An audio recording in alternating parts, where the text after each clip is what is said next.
Bienvenue dans le seul programme qui vous offre les sous-titres de ce que les puissants pensent tout bas. Aujourd'hui, on plonge la tête la première dans le grand bain de la diplomatie à l'anglaise. Notre président Emmanuel Macron est en visite d'État. Et quand on dit visite d'État, comprenez épisode spécial de The Crown avec des enjeux bien réels et beaucoup plus d'hypocrisie. Accrochez-vous à votre scepticisme parce qu'on va faire trois choses. 1. On va décortiquer le langage corporel d'un ministre français paumé dans un carrosse du XXe siècle qui se demande s'il a le droit de sortir son téléphone. 2. On va traduire pour vous les cadeaux diplomatiques qui sont en réalité des uppercuts déguisés dans du papier de soie. Et 3. On va révéler le plan B, celui dont on parle quand la cordialité s'arrête et que les couteaux sortent. Si t'es pas encore abonné, c'est que t'aimes vivre dans le déni. Fais-toi du bien, clique sur ce bouton et dis-moi en commentaire quelle est la chose la plus surannée que tu aies vue de ta vie. Tu vas voir, la calèche de 1902, c'est niveau amateur. Partage ça à un ami qui pense que la politique, c'est noble. On va le déconstruire ensemble, avec bienveillance. Le spectacle commence. Macron et Brigitte sont accueillis par la famille royale au grand complet. On a Charles, Camilla et même le couple héritier, William et Kate, qui sont venus pour faire joli. Le premier pied de Manu sur le sol sacré de Windsor déclenche 41 coups de canon. 41, c'est précis. On se demande si c'est un coup par mensonge qui sera prononcé dans la journée. Un commentateur britannique, la larme à l'œil, nous glisse avec une pointe de mépris. Voilà toute la grandeur de mon pays, tout ce à quoi vous, les Français, vous avez renoncé avec votre République. Vous regrettez, n'est-ce pas ? Ah, la fameuse grandeur. On a juste troqué les carrosses contre des TGV et les couronnes contre des crises sociales à répétition. Chacun ses traditions. C'est vrai qu'on regrette, surtout quand on voit notre ministre du désarmement nucléaire, un certain Xavier Châtel, coincé dans une calèche qui sent la naphtaline, essayant de garder une contenance. Le mec gère des dossiers qui peuvent rayer des pays de la carte, et là son plus grand défi, c'est de saluer la foule sans avoir l'air d'un figurant dans un film d'époque. Tout ça au son de 6 orchestres militaires. 6, c'est plus d'orchestres qu'il n'y a de solutions viables à leurs problèmes.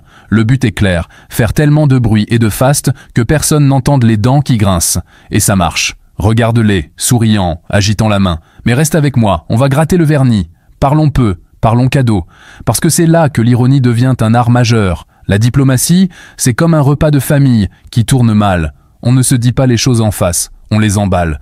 Macron, en bon élève, offre à Charles une partition originale de Debussy. Très chic. Un coffret d'aquarelliste sur mesure pour le roi artiste. Touchant.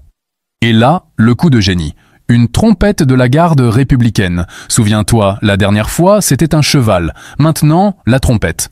À ce rythme, pour la prochaine visite, il lui livre la tour Eiffel en kit avec une notice en mandarin pour le fun. C'est presque une menace.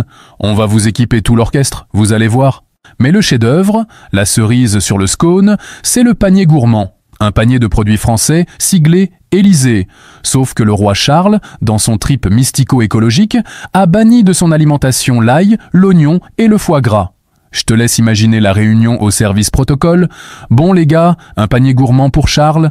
Alors, sans ail, sans oignon, sans foie gras, des idées ?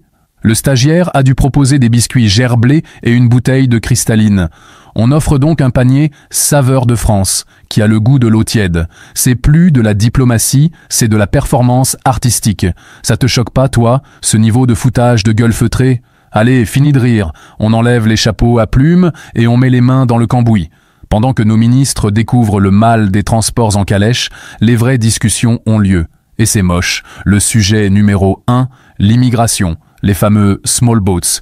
Les Anglais qui ont voté pour le Brexit en pensant construire une forteresse sont choqués de voir que les gens savent nager. Ils nous versent 500 millions d'euros, une sorte d'abonnement pour qu'on fasse le sale boulot à leur place, et ils pleurent dans la presse parce que nos flics, au lieu de jouer à la bataille navale, respectent une obscure vieillerie nommée droit international. Alors, le nouveau plan, la nouvelle entente cordiale 2.0, autorisait les autorités à intervenir jusqu'à 300 mètres des côtes françaises pour crever les bateaux. Ce n'est pas une blague, c'est une proposition. Le mot est si délicat, si élégant. On ne va pas couler des embarcations de fortune. Non, on va crever les bateaux. C'est le même niveau de poésie que de dire procéder à une optimisation des ressources humaines pour virer quelqu'un. Et tout ça est discuté pendant que le roi Charles III, le même qui fait tourner sa vieille Aston Martin au bioéthanol et qui parle à ses plantes, doit hocher la tête poliment. La dissonance cognitive chez cet homme doit être plus forte que le son de la trompette qu'il vient de recevoir. Ça, c'est le vrai spectacle. On récapitule pour ceux qui étaient partis faire du thé. 1. La monarchie, c'est un spectacle grandiose qui coûte un pognon de dingue, principalement pour faire oublier que le royaume est au bord de la crise de nerfs. 2. Offrir un cadeau en diplomatie, c'est l'art de dire « je te méprise cordialement » avec un ruban en satin. 3. L'entente cordiale, aujourd'hui, c'est se mettre d'accord sur des méthodes de voyous, mais en gardant une cravate et un sourire pour la photo de famille. La question qui tue, celle qui reste quand les calèches sont rentrées au garage, cette visite, c'est la preuve que la vieille Europe a encore de la classe et des ressources, ou c'est juste le dernier tour de piste pathétique d'un cirque qui refuse d'admettre que le chapiteau est en train de brûler. Balance ton analyse la plus acide en commentaire, lâche ton like si tu te sens un peu moins seul dans ton cynisme et abonne-toi. C'est gratuit et ça fait du bien à l'esprit critique. Partage cette vidéo pour qu'on fonde le premier syndicat des gens qui en ont marre qu'on les prenne pour des imbéciles. On se retrouve très vite. Faites attention à vous et n'oubliez jamais, tout ce qu'on vous raconte n'engage que vous.